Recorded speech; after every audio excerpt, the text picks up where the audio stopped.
Beaucoup, quand on parle de l'enlèvement, se disent que c'est comme ça. Mais bien aimé, c'est une vérité et une réalité. Et Dieu m'envoie ce soir et demain pour venir vous décrire comment va se passer l'enlèvement. Amen. Tu dois t'attendre à ça chaque matin. Bien aimé, c'est au son de la trompette. Ça va tonner. Amen.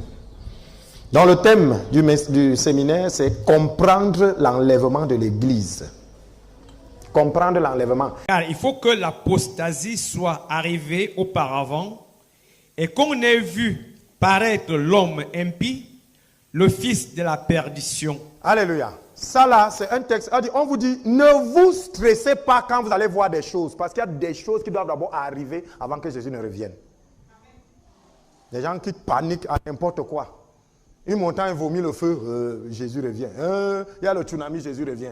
Il dit, vous entendez des guerres, des bruits de guerre, des pestes qui vont faire les ravages, des pestes qui vont faire des ravages. Ne vous inquiétez pas, ce ne sera pas encore le moment. Car il faut que deux choses arrivent. Quelles sont ces deux choses?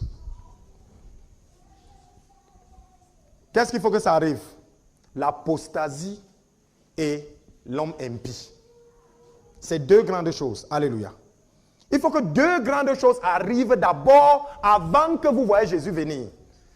Ces deux choses sont l'apostasie, alléluia, et l'arrivée de l'homme impie, le fils de la perdition. Parce qu'il y a quelqu'un qui va commander toute la terre,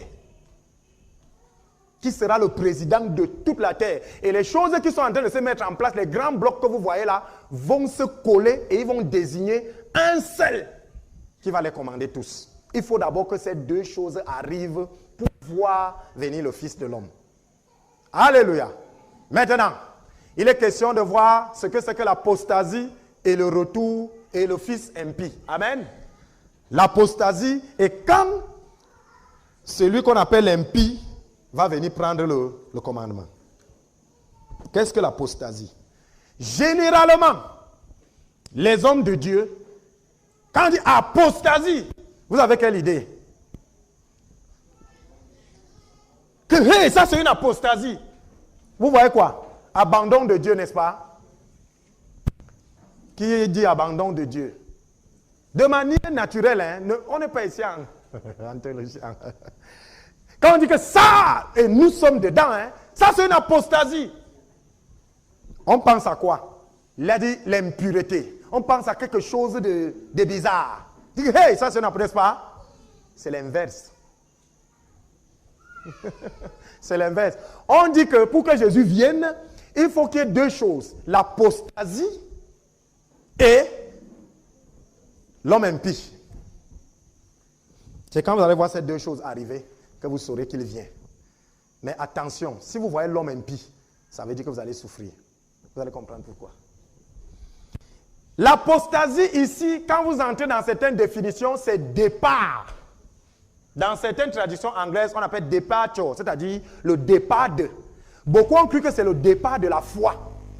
Dans beaucoup de documents, on dit que l'apostasie, c'est le départ de la foi. Et on dit que, Jésus a dit que, quand je reviendrai, est-ce que je trouverai encore la foi? Ce n'est pas ça. Les gens n'ont pas compris. L'apostasie n'est pas le départ de la foi. L'apostasie, c'est le départ de quelque chose. Bon, d'autres ont dit le départ de la foi. Je ne les en veux pas. Mais pourquoi est-ce que... Ça dit, on dit donc que Jésus va revenir quand il n'y aura plus la foi, n'est-ce pas? C'est l'inverse. Si vous pensez que Jésus reviendra quand il n'y aura plus la foi, vous vous opposez aux Écritures. Parce que Jésus a dit qu'il va venir enlever une église glorieuse. Et vous ne pouvez pas être glorieux si vous n'avez pas la foi. Premier couac. Donc quand Jésus revient, il ne vient pas enlever une église morte. Il vient enlever une église glorieuse. Une église réveillée. Parce qu'elle dort pour l'instant. Alléluia. Alors, si Jésus revient, et on dit qu'il faut que deux choses se passent, l'apostasie et l'impie, à quel moment donc la foi va mourir? On se dit que c'est quand l'impie sera là que la foi va mourir. Oh, c'est un mensonge. L'impie va prendre le pouvoir parce qu'on va adorer n'importe quoi et il va dire qu'il se place à la place de Dieu. Alléluia. Jésus doit revenir. Il faut d'abord qu'il y ait l'apostasie plus l'homme impie. Sachez donc, bien-aimés, que l'apostasie, c'est l'enlèvement de l'Église. Amen. Pour que Jésus revienne, deux choses vont se passer. L'enlèvement de l'Église qu'on appelle l'apostasie et l'homme impie qui va prendre le commandement. Maintenant la question, pourquoi est-ce qu'il faut d'abord que ces choses se passent? Jésus ne va pas revenir pour venir jouer avec les gens. Désolé. Jésus va venir comme un conquérant. Quand vous voyez Jésus décrit dans la Bible, on va vous dire que sur sa bouche, il y a une épée qui sort. Ses yeux lancent les flammes. On vous décrit qu'il ne sera pas le Jésus tendre qu'on pense là. Jésus, qui est la face, qui est le visage, qui est la tête, nous ne sommes rien. On ne reconnaît pas un homme par les membres. On ne reconnaît pas une église par les membres, le nombre de membres. Désolé. 5 personnes peuvent faire une église. 5. Dès que la tête est là, c'est fini. Écoutez, si je prends ma fille ici, viens. En 2000, je filme sa tête, fap, on monte. En 2000, je ne prophétise pas, hein, je prêche. Après ça, on coupe sa main, pap. Après, on coupe l'autre pied.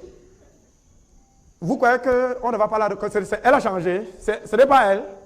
C'est pour ça qu'on peut t'enlever, tu peux quitter, l'église reste. Amen. Parce que ce n'est pas aux membres qu'on reconnaît l'église, c'est à la tête. Et Jésus, on vous a donné une précision, il est le même carte d'identité. Il revient. Il est à la porte. Je prie que parmi nous tous ici présents, parmi vous tous, que le Seigneur ouvre les yeux de quelqu'un.